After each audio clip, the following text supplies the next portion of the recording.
ಅಂತಂದ್ರೆ ಆಡಳಿತಾರೂಢ ಮತ್ತು ವಿರೋಧ ಪಕ್ಷಗಳು ಎರಡೂ ತಮ್ಮ ಶಕ್ತಿ ಪ್ರದರ್ಶನ ಮಾಡೋಕ್ಕೆ ಈ ಅಧಿವೇಶನವನ್ನು ಬಳಸುವುದರಲ್ಲಿ ಎರಡು ಮಾತಿಲ್ಲ. ಇದರಲ್ಲಿ ಯಾರು ಜನರ ಸಭೆಗೆ ಹೋಗಿ ಮುಟ್ತಾರೆ, ಜನರ ಮನಸ್ಸನ್ನು ತಲುಪ್ತಾರೆ ಅನ್ನೋದು ಸಹಿತ ಅಷ್ಟು ಮುಖ್ಯ ಆಗ್ತದೆ. ಏನೂ ಮುಖ್ಯ ಇರಲಿ, ನಮ್ಮ ಈ ಒಂದು ಸಂದರ್ಭದಲ್ಲೇ ಜನನೂ ಸಹಿತ ನಮ್ಮ ಮತದಾರರು ಸಹಿತ ಹೆಸರುಗೊಳ್ಬೇಕಾಗಿದೆ.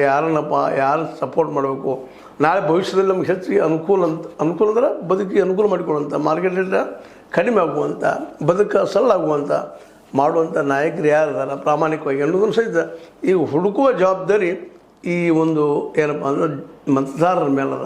ಅದಕ್ಕೆ ಈಗ ಮತದಾರರಿಗೂ ಆಯಿತು, ಜೊತೆಗೆ ಆಡಳಿತದಲ್ಲಿರೋರು ಆಯಿತು, ವಿರೋಧ ಪಕ್ಷದವರು ಆಯಿತು, ಇವರು ತಮ್ಮ ಶಕ್ತಿಯನ್ನು ಪ್ರದರ್ಶನ ಮಾಡಿಕೊಂಡು ನಾವು ಯೋಗ್ಯರಪ್ಪ ಅನ್ನೋಂಥ ಒಂದು ಪ್ರಯತ್ನ ತೋರಿಸೋ ಪ್ರಯತ್ನ ಇವ್ರು ಮಾಡ್ತಾಯಿರೋದು ಮಾತ್ರ ಏನು ಸುಳ್ಳಲ್ಲ. ಹೀಗಾಗಿ ಈ ಕ್ಯಾಬಿನೆಟ್ ವಿಸ್ತರಣೆ ಮಾಡಿದ್ದು ಸಹಿತ ಅನುಕೂಲಗಳು ಆಗಬಹುದು ಕಾಂಗ್ರೆಸ್ಸಿಗೆ ಅಂತಂದ್ರೆ, ಅದಕ್ಕೆ ಅನಾನುಕೂಲಗಳು ಹೆಚ್ಚಿದ್ದಾವೆ ಅಂತೇಳಿ ವಾದ ಮಾಡೋರಿದ್ದಾರೆ. ಯಾಕಂದ್ರೆ ಇಲ್ಲಿವರೆಗೆ ಭಾಳ ತಡೆದಿರೋದು, ಇಲ್ಲಿ ದಿವಸ ತಡೆಯೋ ಅವಶ್ಯಕತೆ ಇರಲಿಲ್ಲ ಸಂಪುಟ ವಿಸ್ತರಣೆ. ಅದು ಇವತ್ತು ಏನಪ್ಪ ಅಂತಂದ್ರೆ ಅಧಿವೇಶನದ ನಿನ್ನೆ ಅದನ್ನು ಡಿಕ್ಲೇರ್ ಮಾಡ್ಕೊಂಡಿದ್ದಾರೆ, ಯಾರು ಯಾವಪ್ಪ ಏನು ಅಂತ, ಯಾವ ಕ್ಯಾಬಿನೆಟ್ ಅಂತೇಳಿ. ಅದಕ್ಕಾಗಿ ಈಗ ಇವರು ಮಂತ್ರಿಗಳಿಗೂ ಸಹಿತ ಆದಂಥ ಮಂತ್ರಿಗಳಿಗೆ ಪ್ರಿಪ್ರೇಷನ್ ಮಾಡೋದು ಸಮಯ ಬೇಕಾಗ್ತದೆ. ನೋಡೋಣ. ಯಾಕಂದರೆ ಎಲ್ಲರೂ ಇವರಂತ ಈಗಾಗಲೇ ಮಂತ್ರಿಗಿರಿ ಪಡೆದವರಂತೂ ಯಾವುದೇ ಖಾತೆ ಕೊಟ್ಟು ನಿರ್ವಹಿಸುವಂಥವ್ರು ಅದಾರ ಅಂತೇಳಿ ಸಾಮಾನ್ಯವಾಗಿ ಎಲ್ಲರೂ ಮಾತಾಡಿಕೊಳ್ಳೋ ವಿಷಯ. ಯಾಕಂದ್ರೆ ಅಲ್ಲಿ ನಡೆಸೋರು ಯಾರಪ್ಪ ಅಂದ್ರೆ IAS ಅಧಿಕಾರ ನಡೆಸ್ತಾ ಇರ್ತಾರೆ.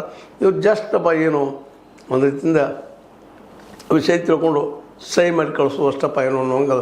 ಯಾಕಂದರೆ ಎಲ್ಲ ವಿಷಯಗಳು ಅಥವಾ ತಿಳುವಳಿಕೆ ಜ್ಞಾನ ಎಲ್ಲ ಈ ಒಂದು ಮಂತ್ರಿಗಳಿಗೆ ಇರ್ತದಂತಲ್ಲ.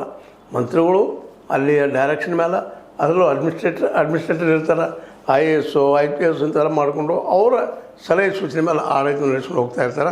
ಆದರೆ ಈ ಆಡಳಿತ ನಡೆಸುವಲ್ಲೇ ಭ್ರಷ್ಟಾಚಾರ ರಹಿತವಾಗಿ ಕೊಡ್ಲಿಕ್ಕೆ ಸಾಧ್ಯನ ಅಂತ ಈಗಾಗಲೇ ಹೇಳಿದಾರೆ. ನಾವು ಭ್ರಷ್ಟಾಚಾರ ರಹಿತವಂತ ಆಡಳಿತ ಕೊಡ್ತೀವಿ ಮುಂದಿನ ಒಂದೂವರೆ ತಿಂಗಳಲ್ಲೇ, ಅಲ್ಲೇ 1.5 ವರ್ಷದಲ್ಲೇ ಅಂತ ಏನೋ ಮಾತಾಡಿದ್ದಾರೆ. ಈಗಾಗಲೇ ಅದನ್ನು ಲೇವಡಿನೂ ಮಾಡಿದ್ದಾರೆ R ಅಶೋಕ್. ನಿಮ್ಮೆಲ್ಲ ಆರೋಪ ಸಾಗಿಸ್ಲಿದ್ದವ್ರು ರೀ, ನೀವೇನು ಭ್ರಷ್ಟಾಚಾರ ರಹಿತ ಆಡಳಿತ ಕೊಡ್ತೀರಿ ನಂಗೆ ಅವರು ಟೀಕೆ ಮಾಡಿದ್ದಾರೆ, ಅವ್ರು ವಿರೋಧಿಗಳು ಟೀಕೆ ಮಾಡ್ತಾಯಿದ್ದಾರೆ. ನಿಮ್ಮಲ್ಲೇ ಭ್ರಷ್ಟಾಚಾರ ಅದ, ಇದನ್ನು ಕೆಲವೊಂದು ರೆಫರು ಮಾಡಿದ್ದಾರೆ, CBI ಆಗಿರ್ಬೋದು ಮತ್ತು ಅವ್ರ ಆಸ್ತಿ ಬಗ್ಗೆ ಆಗಿರ್ಬೋದು ಮಾಡಿ